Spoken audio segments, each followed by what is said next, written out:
কম আজকে রান্না করব হচ্ছে ব্যাচেলরদের একটা প্রিয় খাবার বা মাস শেষে হচ্ছে কিভাবে হচ্ছে একটা দুইটা ডিম দিয়ে হচ্ছে দুই বেলা বা এক বেলা খাওয়া যায় সেটা শেখাবো। যাই হোক, দুইটা ডিমকে হচ্ছে আমি ভেজে চার ভাগে ভাগ করে নিয়েছি। এটা দিয়ে রান্না করবো হচ্ছে লাউ দিয়ে, কারণ প্রচুর গরম, প্লাস বাসায় হচ্ছে তেমন কোনো সবজি বা মাছ টাছ ছিল না, বা থাকলে ওগুলো খাইতে ইচ্ছে করতেছিল না। সেজন্য ভাবলাম হচ্ছে অল্প সময়ে তাড়াতাড়ি হচ্ছে কী রান্না করতে পারি, সেজন্য হচ্ছে ডিমটা এইভাবে ভেজে নিয়েছিলাম। এরপরে পেঁয়াজ মরিচ রসুন অ্যাজ ইউজুয়াল যেভাবে হচ্ছে আমরা রান্না করি সেভাবে রান্না করার জন্য বাকি মশলাগুলো দিয়ে দিচ্ছিলাম এর মধ্যে। এটা একটু গোস্ত টাইপের মশলা দিয়ে রান্না করতে হবে, তাহলে হচ্ছে বেশি ভালো লাগবে। সেজন্য হচ্ছে মাংসের মধ্যে আমরা যেগুলো দিই সেগুলো হচ্ছে আমি এখানে অ্যাড করতেছিলাম। 2টা এলাচ দিয়েছিলাম, বেশি এলাচ দিলে এটা আসলে ভালো লাগে না। এরপর জাস্ট পানি দিয়ে একটু হচ্ছে কষাই নেব। এরপর গুঁড়া মরিচ বা গুঁড়া যেগুলা মশলা আছে সেগুলো হচ্ছে আমি অ্যাড করে দিব।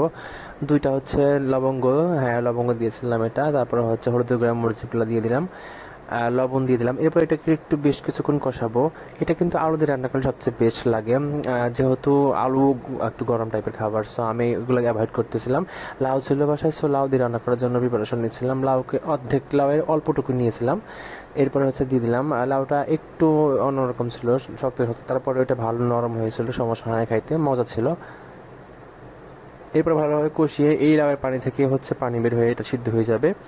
আর তারপরে অল্প কিছু পানি অ্যাড করতে হবে, কারণ ঝোল তো লাগবেই, যেহেতু আমরা 2জন খাবো। 2জনের জন্য 4টা হচ্ছে ডিম ছিল। এরপর হচ্ছে আমি আদা রসুন অ্যাড করে দিলাম। এটা একটু লাস্টের দিকে অ্যাড করি, কারণ আদা একটু লাস্টের দিকে অ্যাড করলে এর স্মেলটা একটু বেশি ভালো আসে এবং খেতেও বেশি মজা লাগে। এরপর ঢাকনা দিয়ে বেশ কিছুক্ষণ রেখে দিলাম। প্রায় আমার এখান থেকে হালকা সিদ্ধ হয়ে গেছে, আর একটু সিদ্ধ হওয়া বাকি। আর একটু সিদ্ধ হলে হচ্ছে মানে আমি বাকি পানি দিয়ে দেবো। যেহেতু গরমকাল, এই সময় লাউটা কিন্তু অত বেশি ভালো লাগে না, সেহেতু একটু বেশি কষিয়ে বা একটু কেয়ারফুলি রান্না করতে হবে, তাহলে হচ্ছে এটা ভালো আসবে। আমার মনে হচ্ছিল হলুদ একটু কম হয়েছে, সেজন্য আমি আর একটু হলুদ অ্যাড করে দিলাম। এরপর আর একটু নাড়াড়ি করে আবার একটু ঢাকনা দিয়ে রেখে দিব। এটা পরে দেখতে পাচ্ছেন যে আমার সিদ্ধ হয়ে গেছে এটা। এর মধ্যে এখন আমি আরেকটু পানি অ্যাড করে দেন আমি হচ্ছে আমার ডিমগুলো দিয়ে দিব। এটা কিন্তু যে কোনো কিছুর সাথে হতে যায়, ডিম বেগুন দিয়ে বা আলু দিয়ে বা এরকম লাউ দিয়ে বা যে কোনো কিছুর সাথে হচ্ছে এরকম ডিম ভাজিটা যায়। একটু হচ্ছে শুধু মশলা অ্যাড করতে হবে বেশি, তাহলে হচ্ছে খেতে বেশি মজা লাগবে।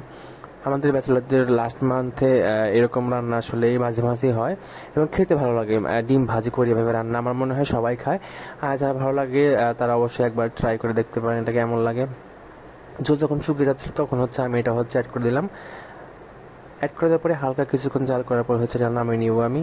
এটাকে আবারও একটু ফোড়ন দিলে আরও বেশি মজা লাগবে। আমার রান্না প্রায় হয়ে গেছে, আমি এখন এটাকে নামিয়ে নিব। এটা দিয়ে মোটামুটি একটা ডিমের ফ্লেভার আসে, একটা হচ্ছে লাউ লাউ, মানে 2টা ফ্লেভার এখন এখানে চলে আসে এবং খেতেও একদম দুর্দান্ত স্বাদ লাগে। আসসালামু আলাইকুম।